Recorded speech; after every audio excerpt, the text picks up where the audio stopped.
Welcome to Growgetters with host Davis Michaelsen, who's looking for and discovering agriculture's most inventive side hustles. Growgetters is brought to you by BASF and Veltima Fungicide. With the performance of Veltima Fungicide from BASF, you can take your best results even further. Welcome to Growgetters, everyone. Davis Michaelsen here. I'm really glad you've tuned in today. Here on Growgetters, we're focused on farm folk who are in the active act of farming. They're raising crops. Maybe they've got cattle. Heck, we've had goats, we've had orchards, all sorts of things. But then there's something on the side that they do, maybe a coffee truck. Maybe there are all sorts of ideas that people have had. And as I've talked to these good folks, I've tried to note the tipping point when the side hustle becomes the hustle. The farm is always there doing, it always needs to be worked. But sometimes that little idea that you had that you thought, wow, this isn't really going to, maybe a little extra income, and suddenly it blows up and becomes a whole thing. And then it sort of becomes difficult to understand which is the hustle and which is the side hustle. My guest today, Andrew McCrae, I think can help us paddle through some of those waters. A terrific broadcaster, a colleague of mine. And I'm hoping that the tone of today's conversation is just a little bit different since Andrew and I are both broadcasters. Andrew McCrae from American Countryside Radio, and there's so much more to what he does. Also a farmer in Missouri.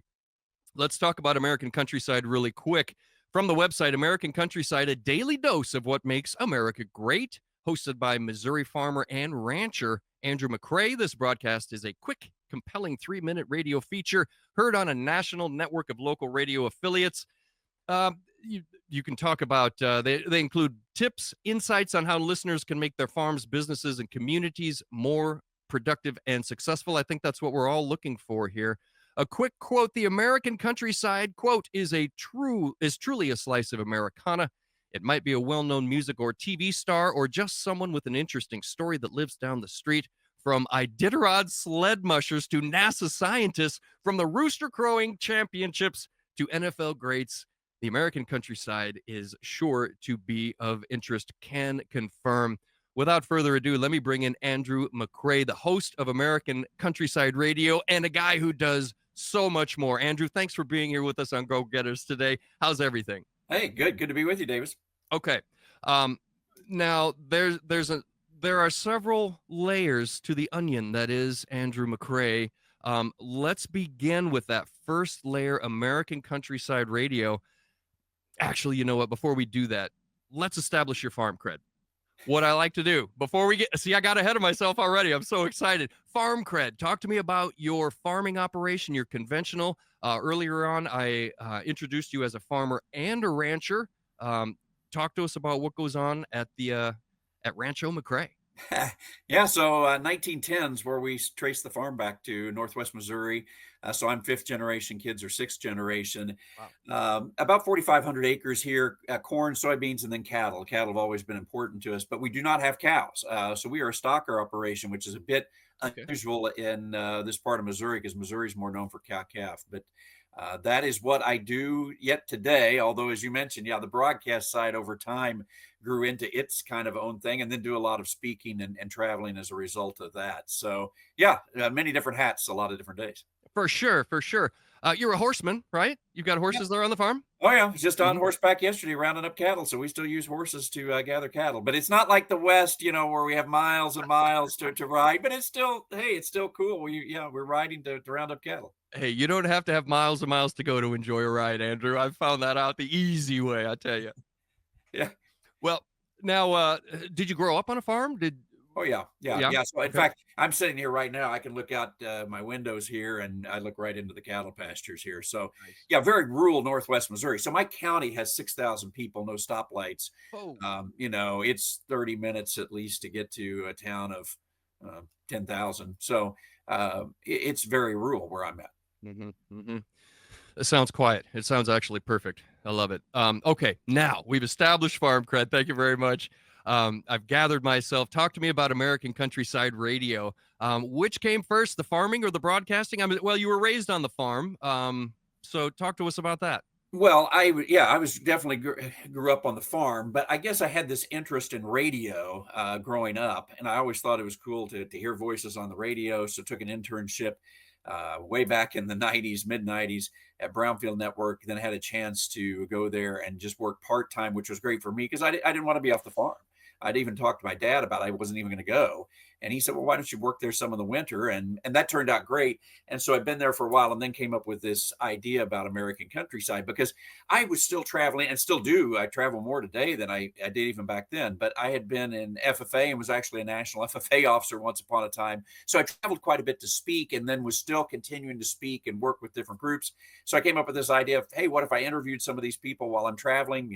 See interesting people, interesting places, turn it into a little show. So in October of '96, started doing that on Saturdays, one day a week. And then 3 years later, had the chance to do that daily and have done it, or weekdays, I should say, 5 days a week, and have done it every weekday since about 1999. So yeah, it's been Wow. Wow. And you do you mentioned you do a decent amount of traveling. Talk to us about that. What gives? Sure. Well, the unique thing about this broadcast is every single one of these interviews are done on location. So, there's nothing wrong with doing things Wow. like we're doing them. But I was doing, and still do, every single interview is done on location. Well, the only way to make that work is if you were already traveling, because you couldn't, blow a budget just you're running a radio guy Sure. around. Yeah. So, um, I still speak quite a few places. And so, for the most part, I'm using those speaking engagements or other media opportunities. We're colleagues now. I work for Farm Journal. And so, get to do a lot, especially on the TV or video side. So, it might be a video shoot working with a client.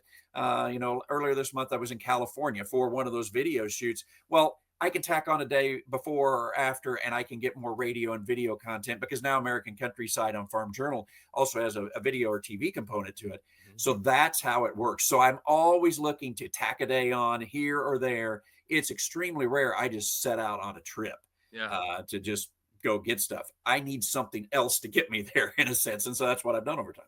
That makes a lot of sense. So almost, it's almost like you've got a side hustle, sort of. You leave the farm to go do the interviews, but in order to support that, you got to have a talk to give. That's wow. This is next level stuff here, Andrew. Well, here's what happened. I tell people, because we're talking about side hustles. Yeah. American Countryside, I love to do it. But if you just looked at the books for American Countryside financially, Mm. that doesn't really make money. It's fun. I enjoy it. A lot of people have hobbies. Yeah. What makes it work is I get to speak, and the two ended up working hand in hand. And I didn't see that early on because the content I was gathering on the road became excellent content for talks, speeches, these types of things, interesting stories. And then especially what happened in the last 10 years is now I would say a third of what I do is kind of under this topic I'll call Total Town Makeover, because I wrote a book by that name. And because what happened is people were hearing the broadcast and saying, oh, that was an interesting story. Well, how'd that town do that? Or how'd that person do that? Huh. Well, I'd never given any thought to what, in a sense, I was doing was chronicling some of the things that people were doing in small towns that were making money, starting a new business, overcoming challenges.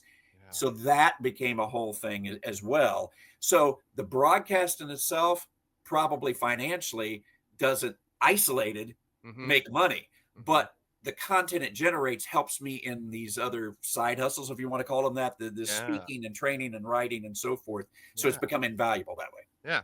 Well, you sure do seem enthused and excited and fired up about it. Your enthusiasm is infectious here, Andrew. Talk to me about some of the. Just give us a couple of bullet points of the sorts of people that you encounter out there and that you feature on the radio. It is truly everything. We've gone now to the tagline, the story of America told by the people of America. And that's really what it has become. It could be World War II veterans, although many of them now have passed, Holocaust survivors. Those are some just amazing interviews from the past. Yeah. But it's just things in the present as well. Cool things that you just run across that, it could be a strawberry farmer in California and their first generation, the story of how they got started, these types of things. It's just what I often describe it as, it's ordinary people doing extraordinary things, people you may never heard of with a story you'll never forget. Those are some of the taglines that we use. And so I'm just looking for those on trips. So, and I still am old school. I have a road atlas right here, right down here. I have a road atlas. I've got multiple road atlases because I'm still pulling those out, looking at things, working these trips. And then there's an art to calling ahead, trying to get all these scheduled in, and you got to block these out and go get those interviews. And radio can go fairly fast. If we're doing video, it takes a little bit longer. Sure. But yeah, scheduling those out. And then I had shared with you earlier, the new goal has become really trying to hit every single part of the country, because in the last year and a half, we have started putting all of these stories on an interactive website and app that my son, who's 17 years old, is helping me create. Yeah. So taking 27 years of content, putting it on a map so you can put these out here. Well, I knew in my mind places in the country I hadn't visited. I've been to all 50 states multiple times, but there's pieces of the country I haven't been to. Well, now I can visually see them. So the goal is to hit all 3,144 counties in the U.S. Wow. I'm about 2,100, so I still got a little way. Is that right? Yeah, boy, you're close there. Well, yeah, I mean, it depends how you define close. But now I'm really hypersensitive to, okay, if I'm close to counties I haven't hit, I've got to go get those counties because that's my goal. And there's actually a club I found out in the last year. There's a club called the Extra Miler Club. There's like 72 people that have ever done it. So it's my Mount Everest. Yeah. So that's what I'm trying to do. Excellent. Wow. I'm curious to know how this goes along over time. I wonder, so you said you've been to all 50. So you've patched it up with Rhode Island? Oh, yeah. I was looking on your website there a little bit, and it seemed like there might have been some beef with Rhode Island. Well, on the speaking side, there's only one state I've never actually done a speaking engagement in, which is Rhode Island. Okay. But I've been to Rhode Island. I've done stories in Rhode Island. I just need somebody in Rhode Island to book me to speak, and then I can say I've spoken in all 50, like as a paid, speaker type of thing. Yeah. Come on, Growgetters in Rhode Island, come through for me and Andrew, won't you? I tell you what. Let me just take a little break here and fire up this dandy piano. I got a song I want to sing to you, and in case you ever feel like you need a jingle or something like that, it goes like this. You may think that his broadcast is too short.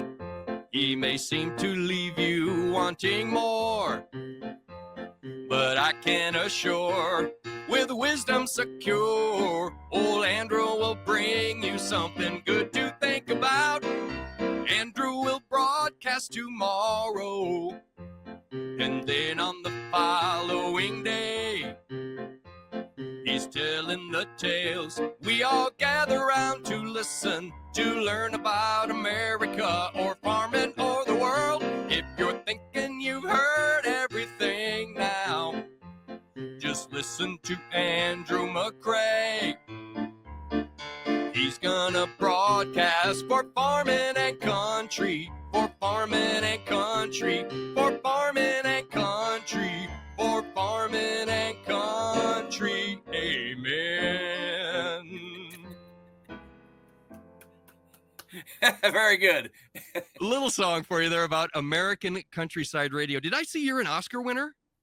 That's true. It's the Oscars in Agriculture, okay. NAFB, which you're familiar with, National Association of Farm Broadcasting. Although there's a funny tale to tell, it's no longer the Oscars in Agriculture, because after giving the award for like 60 years, the Oscars out in Hollywood heard, got rumor of this and sent them a cease and desist order, I think. Is that right? Yes. which was kind of laughable, because it took them like 60 years to figure that out. Yeah. So somebody suggested, we're now going to call them the Grammys in Agriculture and do another 60-year run. High crimes at the NAFB. Yes, but so that's the award, the Oscars in Agriculture. So I have not rubbed shoulders, down the red carpet in Hollywood. But hey, in our industry, I'm very proud to have, accomplished that award. Yeah, for sure. Okay, just a few accolades here.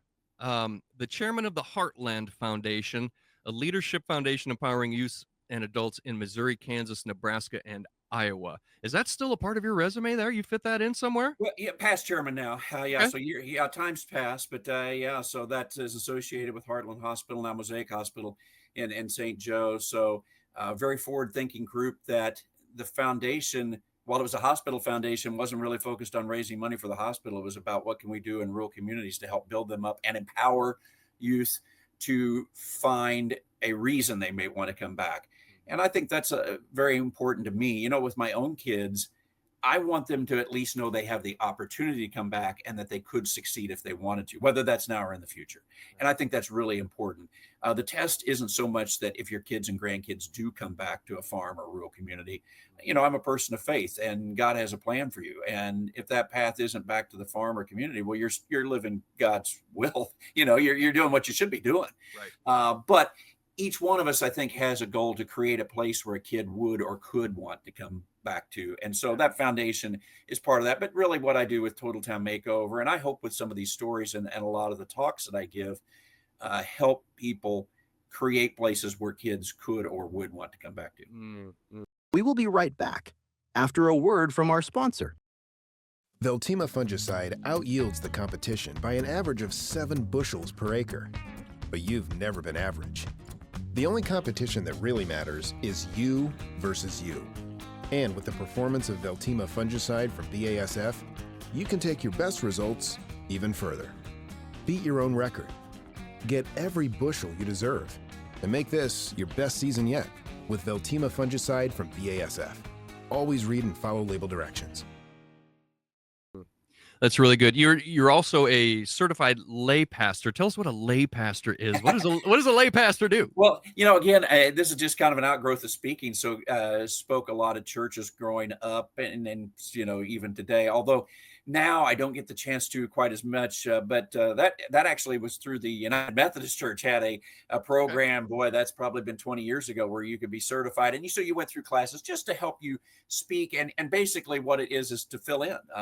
There's a lot of churches, especially rural areas. And this is what I found is going to a lot of churches that may not even be a town, the old country church that, may be hard for them to have a pastor or so forth and going and filling in. And so really enjoyed that and don't get to do that as much as I used to, but have just enjoyed that, both Protestant and Catholic congregations, different places. Wow. And it doesn't have to be a Sunday. Sometimes it's just kind of a faith-based talk. One of my things I love to do is kind of what I call a Walking the Bible program, where I've been to a lot of biblical sites, not only in Israel, but in the country of Turkey, Greece, some of these things. In fact, I'm heading to Turkey in 2 weeks. And, I just really love that history and that combination of things. And so I'm getting to bring some of those programs to people. It's been a lot of fun over time. Andrew, what I'm sensing from you, tell me if I'm incorrect here, but you really have a burden on yourself. You have a heart for helping people with some very practical things. I don't know, where does that come from? That heart to assist people, to maybe provide information, or where does that come from? Well, perhaps it comes just from growing up in the country and living that. But I think what has also bolstered that, my wife grew up in the community next to me, an even smaller town. I graduated with 24 in my class. She had 18. Wow. She lived and worked in Bolivia for 2 years. So she's fluent in Spanish, was a Spanish teacher, and then came home to be with our kids, but still is very active in all kinds of different organizations and still very active in trying to help, abroad and in impoverished countries. And I think seeing that importance in her life and helping those that truly were in need. I mean, we have people in need in this country, but you go to a country like Bolivia, some of these places, you really see people in need. And I think it comes from that, just a calling to try to help the best way that we can. Yeah, absolutely. I love that. I'm going to sing you one more quick ditty, and then I'm going to cut you loose. But before I do, I'm going to give you a chance to think here. So try and think while I'm singing here. But I want you to talk to. I'm hoping that there are farm folks, non-farm people, all sorts of people watching us having this conversation right now. 2 things. Number 1, advice for the young farmer. Wow, that guy really has something figured out. How do I get there? Number 2, for the non-farm people. What would you want them to know? Don't tell me now. Give it some thought while I do this. American Countryside with Andrew McCrae, the daily commentary that emboldens your day. American Countryside. I'm on the side of the country in America. How about you? Fresh perspectives from old school tales to learn more, know more, be more every single weekday. Andrew McCrea on the Growgetters Show.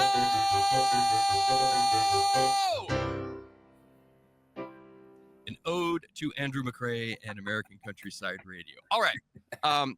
Talk to that farm kid that's out there. Big dreams. Oh, one day I'm going to get off this farm and I'm really going to make a splash. I was that farm kid. And I'm sure that when you were a farm kid, you had thoughts like that yourself too. There's one out there who wants to do what you do, or who maybe has, feels a similar spirit with you to reach out to people and to help and to, spread the tales of agriculture. How does that person get from point A to point Andrew? Well, Davis, what you just did demonstrates it. As you were singing, you embody that. I'm not trying to, just because of that, but it is truly this. What is your passion? What is it you love to do? I mean, for me, yeah, I love the farm, but each one of us, I think, have a piece of it, whether it's on the farm or off the farm or whatever it is. I just sitting here thinking, my podcast is boring compared to your podcast. I can't sing and play a piano. You can. And you've woven this. I mean, but when you were growing up, was there a position for a farm kid that likes to sing and play piano and have a podcast? It didn't exist. Never. They thought I was crazy. Yeah. But you found a way to do that, and that attracts people. And, when I was growing up, there wasn't a position for somebody to start a program and travel to these places and do this and develop talks. It just was an outgrowth of the passion that you had or the passion that I have. So my advice is okay, what is it you love to do? And it could be something that is very much tied to the farm, and do that and do it well. And maybe you're speaking about it or doing podcasts about it, or it could not even be in the media. It's just something that you really love to do. And then do that with your family, whether it's your wife or your kids, and maybe they're involved in it or whatever it may be. That is what my advice would be, is just take that passion, because the job description doesn't have to be written. And maybe it's just a hobby. Maybe it's a hobby that turns into a side hustle that makes a lot of money. Maybe it's a side hustle that turns into your real career. You never know. Yep. But it's not wrong to do those things. And I think the classic thing about a side hustle is you don't jump into it immediately and it becomes your full-time all the time thing. It could become that, but boy, there's a lot of risk in doing that. And maybe when you're young and not married, you could do it. But my wife likes me to make money and not just go. Sure. It doesn't make money. And we're all like that. We have a family that depend on us. So sure. Yeah. You need to do that. Well, now, just one more, non-farm people, or maybe people off the farm, who don't feel necessarily a connection with the farm right now. Andrew, there's a bit of confusion in our country about what goes on the farm. What are farm people really like? What are they really doing? This gives me a chance to just sort of open up the chute a little bit and let you express to those folks what you would like for them to know about American agriculture. Well, I'll answer that by telling you what I often tell folks that are farm audiences, but it also works as a two-way street. It is so incredibly valuable to have conversations and build a relationship, whatever that is, with people who come from a different background from you, a different part of the country than you, maybe even have a life that seems totally different, because it is so difficult to be mad at somebody or really provoked by them if you truly understand them. And if you find a person that can visit with you, and we aren't hostile, we just get to visit, boy, that's so important. One of my best friends, and I share this a lot of times in talks, a guy named Corey Florno, who was the first African-American FFA president, and he was from the city of Chicago. I love visiting with him. Our lives totally different. But we have this one common strand, which was FFA. I learned so much from him, and I like to think maybe I share some things with him. That I feel like I have lots of friendships, but that friendship's so valuable because it's somebody who comes from a different background. And so what I would say to a non-farm audience is, hey, take time to get to know a farmer if you can. You'll learn so much.